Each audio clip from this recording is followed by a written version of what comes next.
Made from Sienna marble to keep the statues that have been sculpted strong, and concrete to keep the building strong and standing. The executive mansion cost $2 million. The Navy building cost $11 million.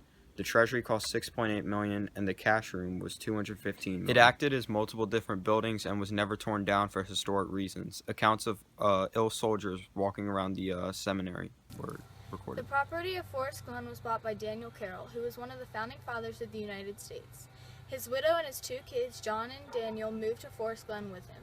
Robert Brett was the mayor of D.C. who died in 1855 and was buried in Forest Glen.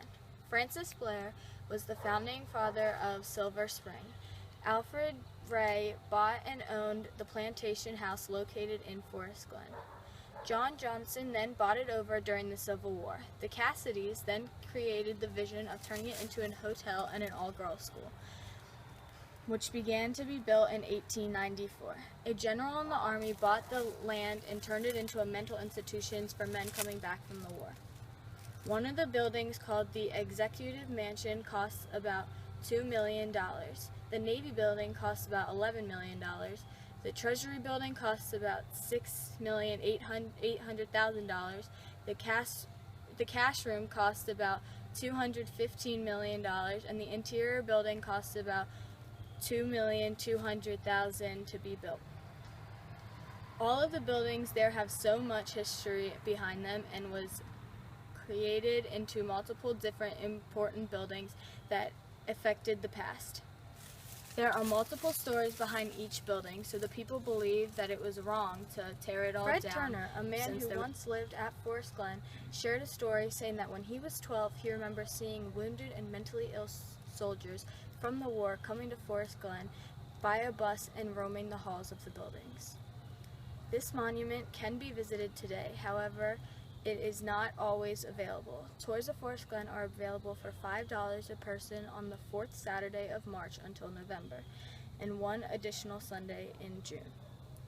There are many rumors told about this place. For example, people say if you visit, you will see faces or shadows of the veterinarians and the schoolgirls that once lived there, or experience an unusual chill going through your body. Some have also reported cries of people in the buildings and the sound of a ball being bounced around the hall. Forest Glen Seminary had a lot of issues when being built.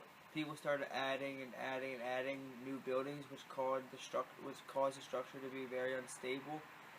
And the reason they kept adding new buildings is because people who bought it had a different opinion on how the land should be, so they just kept adding buildings, which eventually led to the unstable building. Commemorates a lot of people, a couple of which are Thomas Franklin and George Wolfe.